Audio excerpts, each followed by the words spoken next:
জনসচেতনতা বৃদ্ধি ও এডিসের প্রজনন স্থল ধ্বংসে পুরান ঢাকার লক্ষ্মীবাজারে এই অভিযান ঢাকা দক্ষিণ সিটি কর্পোরেশনের, যেটির আওতায় প্রায় 150 মানুষের শোভাযাত্রা হলো। রাস্তার ধারে ছিটানো হলো মশার ওষুধ। সব মিলিয়ে কর্মকাণ্ড চলল ঘণ্টাখানেক।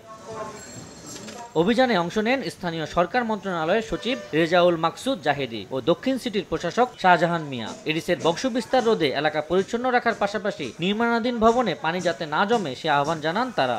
মশক কর্মীরা যাতে যথাসময় উপস্থিত থেকে মশার ঔষধ বিতরণ করে সেই বিষয়টা আমরা নিশ্চিত করার জন্য আমরা মনিটরিং টিমকে দায়িত্ব দিয়েছি।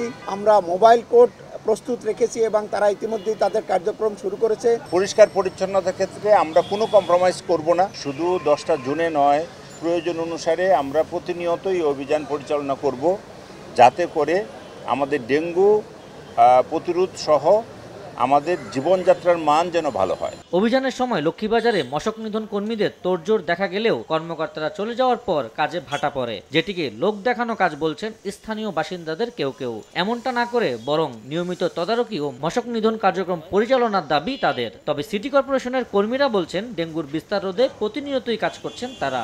আজকে যেভাবে দিচ্ছে এভাবে কালকের থেকে দেখবেন যে আর কোনো খবর নেই। সচিব মহোদয় আসার দরকার নাই, যার কাজটা সে যদি সুপারভিশন করে তাহলে তো এই অবস্থাটা থেকে অনেক উন্নতি হবে। আজকে ভিক্টোরিয়াকে আইসা যেভাবে পরিষ্কার দেখলাম, এই পরিষ্কারটা মনে হয় 2-4 বছরের মধ্যেও আমি দেখি নাই। এত ময়লা আবর্জনা কোথায় যায়?